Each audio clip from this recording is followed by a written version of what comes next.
Playboy publisher Hugh Hefner died at age 91 this week.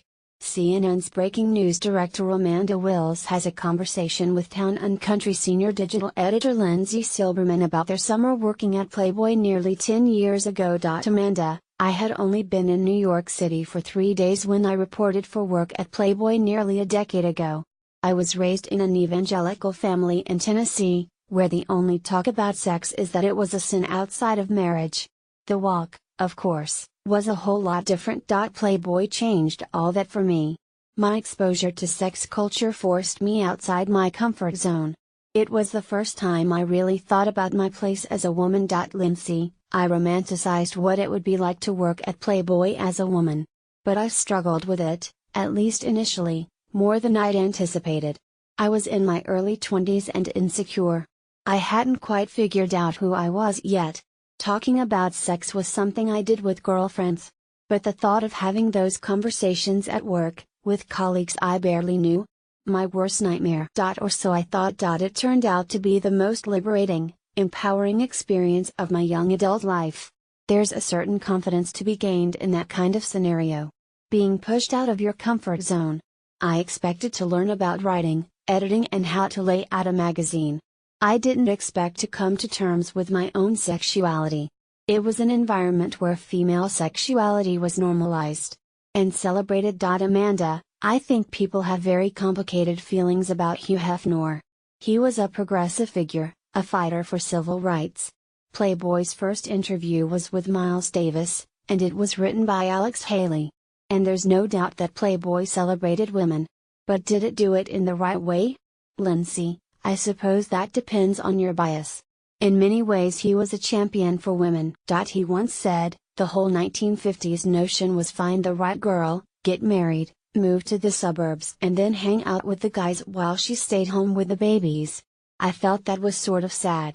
I think he appreciated that women were powerful at a time when most men felt otherwise. Amanda: but then again, the woman you see in Playboy is a deity.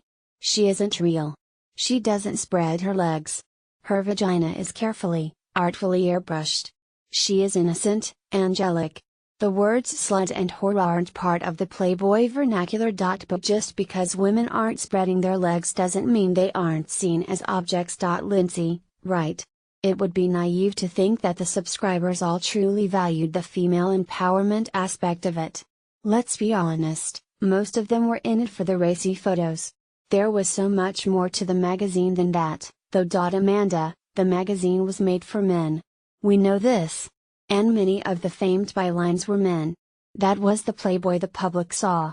The Playboy I saw was a masculine culture, sure, but it was also one where brilliant women were also driving the prose you read, the photos you saw, and the ads that paid for all of it. It was the women behind the scenes, not on the pages, I wanted to emulate. Lindsay: people always ask me if I felt objectified as a female intern there. I actually had the opposite experience. Didn't you? Since the majority of the editors were men, they truly valued my perspective as a woman. They listened intently to everything I said, as if I was the keeper of all the female secrets. It made me feel important and respected. I definitely left with way more confidence than I had when I walked in. Amanda: yes.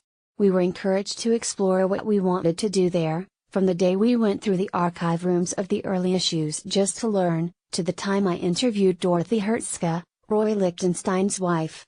No 2 days were the same, and every door was always open. And at the center of all of that was Hef, who spoke to me on the phone in my first week. Lindsay: I remember him calling the office constantly. His level of involvement was the most shocking part of working there. I had assumed he was just a figurehead who sat at the mansion in a silk robe smoking cigars. But he would scrutinize every single word of the magazine, every single comma, before it went to the printer. Even the captions. Amanda: the magazine was him. Every page had his imprint. And that was why you had a magazine that wasn't niche. It talked about race. About sex. About drugs. About politics. And it did it all before the digital age.